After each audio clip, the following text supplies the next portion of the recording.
हमें वही सीन दिखाया जाता है जब सियोन गार्डन की तरफ बढ़ रहा था। तो तब वहां पर एक बटरफ्लाई उसके ऊपर से उड़ रही थी। तो सियोन जैसे ही उस पुल के ऊपर से गुजरता है ना, तो वो बटरफ्लाई भी आकर हमारी लैला के कंधे पे बैठ गई थी। लेकिन तभी हमारा हीरो भी उसके सामने पहुंचा था और तब लैला को सोता हुआ देखकर वो ब्लश कर रहा था। तो तभी वो उसको डिस्टर्ब ना करते हुए उसके पास ही झूले के पास नीचे बैठ जाता है और वो तो लैला को बड़े प्यार से देख रहा था। लेकिन तभी लैला उसके हाथ थोड़े से हिलते हैं। वो सोचता है क्या ये नींद से जाग रही है। तो तभी लैला की आंख खुलती है। वो सोचती है क्या मैं सो गई थी। तो हमारा हीरो वो सोचता है जब मैंने उसकी आंखें खुलते हुए देखा ना, तो मेरे दिमाग में पहली सोच आई कि आखिर वो मुझे देखकर कैसा रिएक्ट करेगी। तो तभी लैला जब सियोन को देखती है वो कहती है एक ख्वाब, क्या मैं ख्वाब देख रही हूँ। तो तब लैला स्माइल करते हुए कहती है कितना अरसा हो गया ना जब से मैंने ऐसे ख्वाब नहीं देखा। और तब वो सोचता है मुझे लगता है कि मुझे इसे माफी मांगनी चाहिए कि मैं इसको ऐसे ही अकेला छोड़ के चला गया। शायद ये मुझसे नफरत ना करती हो। लेकिन तब हमारी लैला उसकी तरफ हाथ बढ़ाते हुए कहती है सच में सियोन, तुम तो मेरे ख्वाब में भी बहुत ज्यादा हैंडसम और वार्म लग रहे हो और कितने ज्यादा विविड लग रहे हो ना। वो सोचता है पता नहीं ये कैसा रिएक्ट करेगी। लेकिन जैसे ही लैला सियोन के चेहरे पे हाथ रखती है वो कहती है क्या सियोन ये सच में तुम हो। तो तभी वो अपना हाथ पीछे डाल लेती है। लेकिन तभी सियोन उसका हाथ पकड़ता है और कहता है बिल्कुल ये मैं ही हूँ लैला। वो सोचता है उस वक्त सारी की सारी मेरी सोचें मीनिंगलेस हो गई, क्योंकि जिस वक्त लैला को मैंने सामने देखा ना, तो उसके अल्फाज की वामत वो मेरे दिल में घर कर गई। तो तब वो उसका हाथ अपने चेहरे पे रखते हुए कहता है तुम कैसी थी लैला। और तब लैला वो भी उसको देखकर बड़ी इमोशनल हो गई थी। तो तब उसको देखते हुए सोचता है मैं बस इसी का इंतजार कर रहा था। तो हमारी लैला वो भी कहती है वेलकम बैक, मैं तुम्हारा इंतजार कर रही थी। तो तब थोड़ी देर बाद वो कहता है तुमने सुना होगा कि मैं इस कंट्री में सेटल हो गया हूँ और मुझे एक टाइटल और एक जगह भी मिल गई है। और अगर तुम सिसील से मिलने के लिए आना चाहो तो ये बस 2 दिन के फासले पर है, मेरे साथ मेरे कैसल में चलो लैला। तो तभी वहां पर वो लोग झूले पे बैठे हुए थे। लेकिन तभी पीछे झाड़ियों में से किसी की आवाज आती है। तो दोनों जब पीछे देखते हैं तो वहां पे हमारा स्टीव यानी कि हमारा टेलर था। वो कहता है ठीक है टेलर भी मेरे साथ आ सकता है। तो टेलर कहता है क्या आप मुझे अपने नाइट के तौर पे एक्सेप्ट करें योर ग्रेस। तो सियोन कहता है तुम्हें मुझसे ऐसे बात करने की जरूरत नहीं है। वो कहता है तो फिर सर सियोन। तो सियोन कहता है बस जैसे मुझे बुलाते थे ना वैसे बुलाया करो। तो तब टेलर वहां से भागते हुए उसको गले मिलने लगता है। लेकिन सियोन उसको दूरी रोक देता है। वो कहता है मुझसे गले मिलने की जरूरत नहीं है। तो तब लैला तो हंसी जा रही थी। टेलर कहता है लेकिन क्यों। तो सियोन कहता है बहुत ज्यादा गर्मी है। वो कहता है ठीक है मैं यहाँ आके गले लगा लेता हूँ। वो कहता है नहीं कोई जरूरत नहीं है, पहले बाहर तो निकल आई। लेकिन तभी टेलर वो पत्ता से बाहर आ गया था, फिर भी एक पत्ता उसके सर पे लगा हुआ था। तो तब सियोन कहता है ठीक है टेलर डिसाइड हो गया है, तो तुम्हारे बारे में क्या लैला। और तब वो थोड़ा सा ब्लश कर रहा था। लैला कहती है क्या। वो कहता है जैसा तुम चाहो वैसा कर सकती हो, अगर तुम यहाँ रुकना चाहो तो भी ठीक है, लेकिन मैं तुम्हारे डिसीजन की रिस्पेक्ट करूंगा। तो लैला कहती है नहीं मैं भी तुम्हारे साथ चलूंगी, लेकिन हमें कब निकलना होगा। वो कहता है जब भी तुम रेडी हो। तो लैला कहती है ठीक है मुझे सिसील को गुड बाय कहना है और काउंट से भी थैंक यू बोलना है, और इसके अलावा मेट्स को भी मैंने फेयरवेल पार्टी देनी है और मुझे लगता है मुझे कुछ चीजें पैक करनी है। तो सियोन सोचता है 10 दिन तो लगेंगे। तो टेलर सोचता है कम से कम 4 दिन तो लगेंगे। तो लैला कहती है बस 2 दिन, मुझे लगता है कि हम 2 दिन के बाद चल सकते हैं।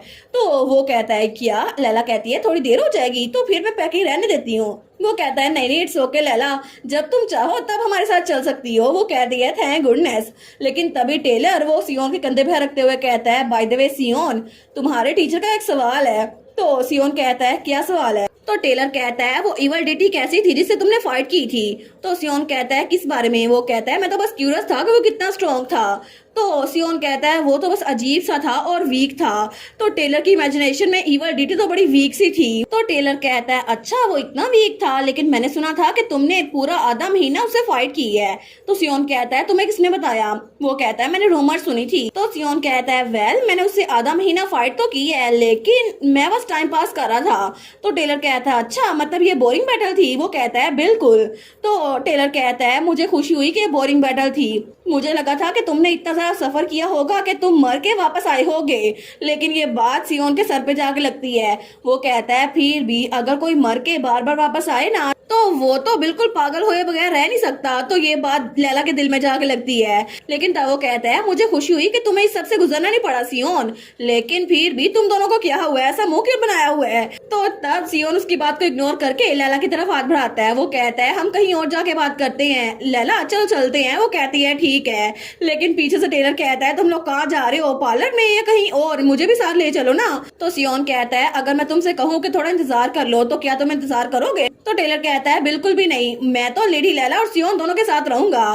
तो लैला कहती है अगर ये सर टेलर है तो फिर कोई मसला नहीं है। तो तभी दूसरी तरफ वहां जहां सर टेलर थे ना, वहां पर तो बिल्कुल झाड़ियों में एक छेद बना हुआ था। तो गार्डनर सोचता है ये किसने किया।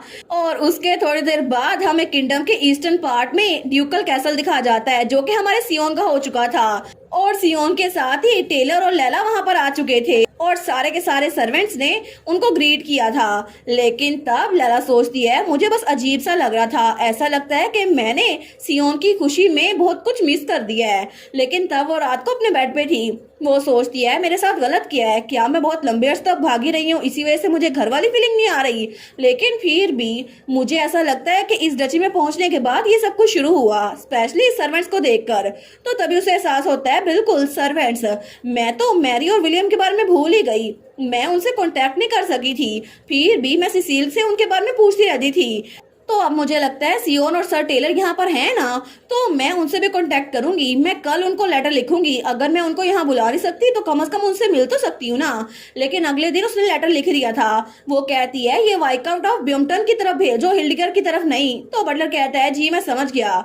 तो लैला सोचती है अच्छा हुआ ना कि अब वो कैसल वाइकाउंट ब्यूमटन के नाम हो गया है और वो तो बहुत अच्छा इंसान है, इसी वजह से मैरी और विलियम को कोई मसला नहीं होगा। लेकिन तभी बटलर कहता है लेडी लैला मुझे लगता है ये अननेसेसरी वरी है, लेकिन क्या आप इन्वेलप को रीराइट कर सकती हैं। तो लैला कहती है क्या। तो बटलर कहता है आपने अपना सरनेम हिल्डिगर यूज किया है, लेकिन मुझे लगता है कि पार्टिसिपेंट इस लेटर को डिस्कार्ड कर देगा और इससे बहुत बड़ा मसला हो जाएगा। क्या मैं आपके लिए इन्वेलप को रिप्लेस कर दूं।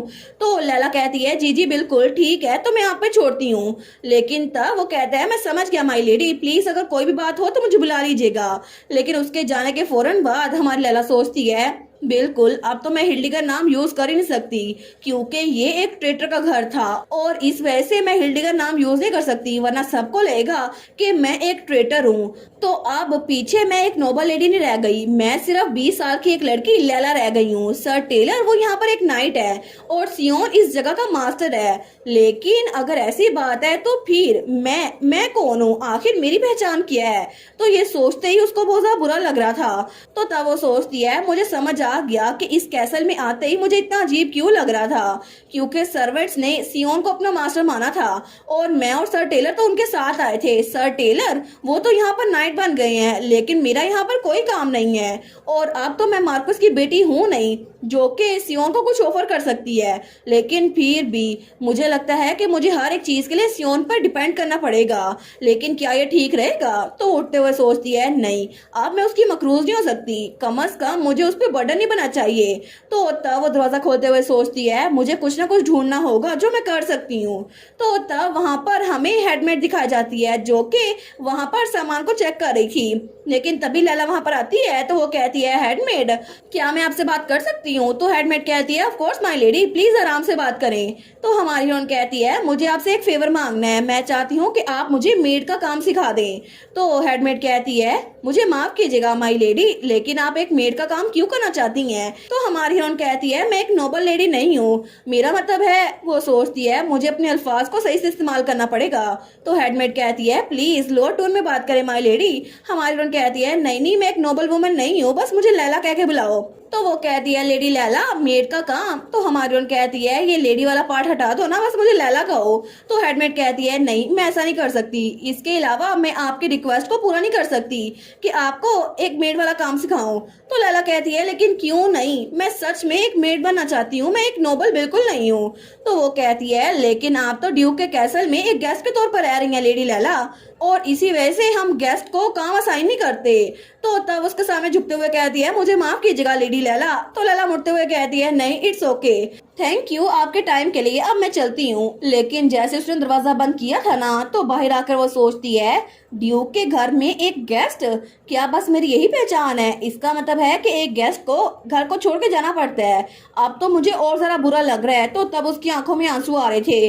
वो सोचती है मैंने तो कोई ऑब्वियस बात की, लेकिन मुझे लगता है कि मैं अभी तक पूरी तरह से डिसअपॉइंट नहीं हुई। अभी तक मैं सिर्फ एक बार रिजेक्ट हुई हूँ। कोई ना कोई जगह तो होगी ना जो मुझे काम सिखा सके। तो तब वो किचन में आई थी। तो हेड शेफ कहता है आप कुकिंग करना सीखना चाहती हैं? ऑफ कोर्स मैं आपको सिखा तो सकता हूँ, लेकिन क्या ये अच्छा नहीं होगा कि आप एम्ब्रॉयडरी करना या कोई इंस्ट्रूमेंट प्ले करना सीखें अपनी हॉबी के तौर पर? तो लैला कहती है मैं हॉबी के तौर पर सीखना नहीं चाहती, मैं चाहती हूँ मैं किचन में काम करूँ। हेड शेफ कहता है क्या? नहीं माय लेडी, आप ऐसा नहीं कर सकती। वो कहती है लैला, तुम मुझे लैला बुला सकते हो। वो कहता है जी लेडी लैला, लेकिन हम इतने छोटे मोटे काम लेडी लैला आपको नहीं दे सकते ना, यहाँ पर सबको ऐसा लगता है। तो लैला कहती है नहीं, मुझे लगता है ये वैल्यूएबल काम है। वो कहता है थैंक यू ये कहने के लिए, लेकिन मैं आपको किचन का काम सिखा नहीं सकता, मुझे माफ कीजिएगा। और तब वो मुड़ते हुए कहता है मैं जब खाना तैयार करता हूँ, प्लीज एक्सक्यूज मी।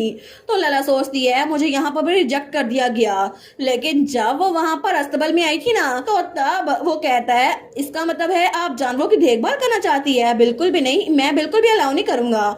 हमारी सोचती है स्टेबल भी नो गो है। तो तब वो खरगोश बनी किसी और जगह पर आई थी। तो लाइब्रेरियन कहता है आप बुक्स को ऑर्गेनाइज करना चाहती है? नहीं नहीं, आप बस बुक्स पढ़ें। तो लाइब्रेरी में भी उसको मना कर दिया गया था। तो फिर से वो भागते हुए किसी और मेड के पास जाती है। तो मेड कहती है मुझे माफ कीजिएगा, हेडमेड इसको अलाउ नहीं करेंगी। और उसके बाद वो कपड़े धोने वाली मेड्स के पास आई थी। तो वो भी कहती है I am sorry my lady. लेकिन आखिर में हमारी लैला थक हार के हाल में से गुजर रही थी। वो सोचती है मुझे पता नहीं था कि मैं जिस जगह जाऊंगी मुझे रिजेक्ट कर दिया जाएगा, क्या कोई और जगह बची है? लेकिन तभी वहां से भागता हुआ टेलर आता है। वो कहता है लेडी लैला, आखिर आप यहाँ पर क्या कर रही हैं? तो हमारी कहती है बस मैं तो चल रही थी। वो कहता है आप गुम तो नहीं हो गई? लैला कहती है नहीं नहीं, बिल्कुल भी नहीं। आज आपने क्या किया सर टेलर? तो टेलर कहता है मैंने तो ट्रेनिंग की। वो कहती है क्या ये अच्छी थी? वो कहता है क्या मतलब? लैला कहती है क्या आप खुश हैं कि आपने ट्रेनिंग की? वो कहता है बिल्कुल, ये अच्छी थी, है ना? By the way lady Laila, आपको पता है सियोन बहुत ज्यादा स्ट्रॉन्ग बन गया है। मैंने उसको नट के साथ प्रैक्टिस करते हुए देखा, कोई भी नट उसको हरा नहीं सकता। लैला कहती है हाँ ये अच्छा होगा, मुझे पता है।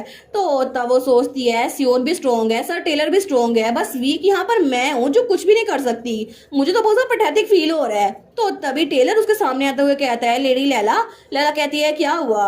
वो कहता है मुझे लगता है आपकी तबीयत ठीक नहीं है और आपको तो बुखार भी नहीं है, क्या आप कल रात सही से सोई थी? वो कहती है नहीं नहीं मैं ठीक हूँ, बस मुझे थोड़ी सी भूख लगी हुई है।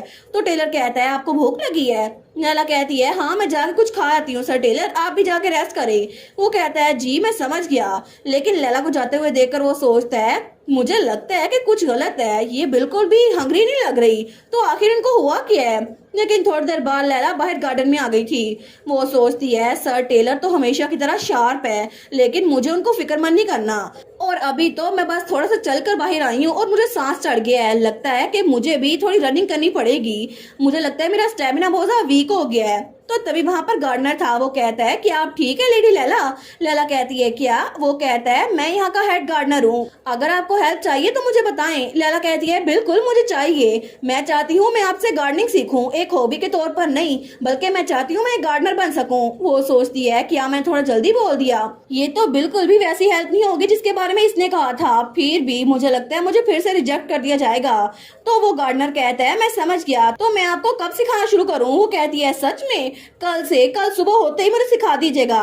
तो गार्डनर कहता है वापसी में प्लीज मुझसे इनफॉर्मली बात कीजिएगा, मैं आपको कल होते ही लैंडस्केप सिखा दूंगा। तो वो कहती है ठीक है थैंक यू। लेकिन तब हमें शाम के वक्त मार्क्वेस रेजिक की स्टेट दिखाई जाती है। तो वहां पर किडोन का फादर खड़ा था। तो दरवाजे पर दस्तक होती है। वो कहता है अंदर आ जाओ। तो वहां पे किडोन आया था।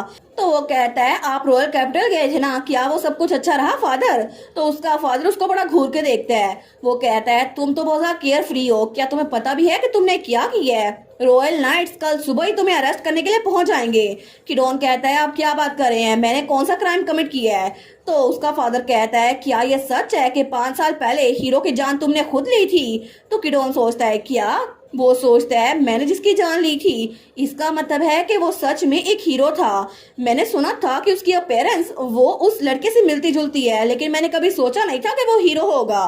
तो उसका फादर अपनी तलवार निकालते हुए कहता है सच में ये तुम थे, तुम एक बेवकूफ हो जिसने हीरो की जान ली। तो किडोन चिल्ला कहता है आप पागल हो गए हैं फादर, आखिर एक लोली स्लेव पर आप मुझे ऐसे ट्रीट कैसे कर सकते हैं। लेकिन तभी वहां पर उसके मुंह पर खून के छींटे पड़ते हैं। तो जब वो सामने देखते हैं तो उसके फादर ने अपने हाथ पे खुद ही वार किया था, तो उसके फादर के हाथ से खून बह रहा था। वो कहता है फादर, लेकिन तब उसका फादर कहता है मैंने तुम्हें जाने नहीं दिया, तुमने मुझे स्टैब किया और खुद ही भाग गए। यही कहानी बताऊंगा मैं रॉयल नाइट्स को, लेकिन अभी के लिए भाग जाओ किडोन रेजिक। नहीं किडोन, तुम्हें भागना पड़ेगा, अगर तुम्हें अपनी जान बचानी है तो तुम्हें भागना पड़ेगा। तो किडोन तो बिल्कुल शौक होकर अपने फादर की तरफ देख रहा था। तुम्हारे साथ तो बहुत ज्यादा अच्छा हुआ किडोन, तुम लैला को भगा रहे थे ना, लेकिन अब तुम्हें पूरी जिंदगी खुद भागना पड़ेगा जब तक सियोन तुम्हें पकड़ नहीं लेता। बस अब तुम बच के दिखाओ हमारे सियोन से। और इसी के साथ ये वाला पार्ट यहीं पर ख़त्म। तो आप लोग बताइएगा आप लोग को ये पार्ट कैसा लगा, और वीडियो को लाइक और चैनल को सब्सक्राइब लाजमी कीजिएगा।